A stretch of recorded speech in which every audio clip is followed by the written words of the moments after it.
আমাকে ওরকম কাজ কেউ দিচ্ছে না, কেউ 5 টাকার জন্য হাত পাতে আর কেউ কোটি টাকার জন্য হাত পাতে, জানেন, মানে হাত পাতি আর কি। আমরা অনন্ত প্রতীক চৌধুরীর সাথে এটা আমার প্রথম কাজ, ঠিক আছে, কিন্তু তার আগে অনন্যর মা চয়নিকা চৌধুরীর সাথে আমার একটা কাজ হয়েছিল, প্রহেলিকা।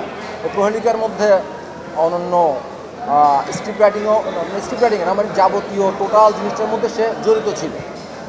সে অ্যাসিস্ট্যান্ট হিসেবে কাজ করেছে, আরও বিভিন্ন জায়গায় কাজ করেছে। তখন থেকে তার সাথে আমার একটা পরিচয় বা সখ্যতা। তো ওর মধ্যে আমি অনেক কিছু দেখতে পাই যেটা মানে একটু অন্যের চাইতে একটু আলাদা করে দেখা যায় আর কি। তার মধ্যে এরকম কিছু গুণ আছে যেটা আমি প্রহেলিকা শ্যুট করার সময়ও টের পেয়েছিলাম, কিংবা মাহবুব ভাইও টের পেয়েছিল। আর মাহবুব ভাই তো উনিও আমাকে বলেছেন অনন্য সম্পর্কে। তখন থেকে অনন্য আমাকে বলছিল যে আমাকে নিয়ে একটা কাজ করতে চাই, একটা সিরিজ বানাবো। তো সে এদিক ওদিক অনেক জায়গায় গেল। তো সে বললো যে আমি তো আসলে এটা আমাকে ওরকম কাজ কেউ দিচ্ছে না বড় মাপের, একটা মোটামুটি আয়ত্তের ভিতরে একটা কাজ করতে চাই, একটা ওয়েব ফিল্ম।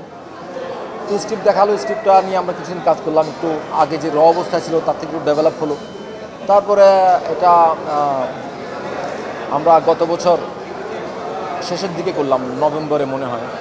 আমরা দেখতে পাই নয়ানোটের যে টিজার ট্রেলার বা পোস্টারের মধ্যে আমরা যা দেখেছি, ওখানে ওই ক্যারেক্টারটা বলছে যে কেউ 5 টাকার জন্য হাত পাতে আর কেউ কোটি টাকার জন্য হাত পাতে। আসলে আমরা কিন্তু একটু লক্ষ্য করলে দেখতে পাই এটা আমাদের দেশের বিভিন্ন যে কোনো কিছুর ক্ষেত্রে দেখতে পাই যে আসলে আমরা হাত পাতি।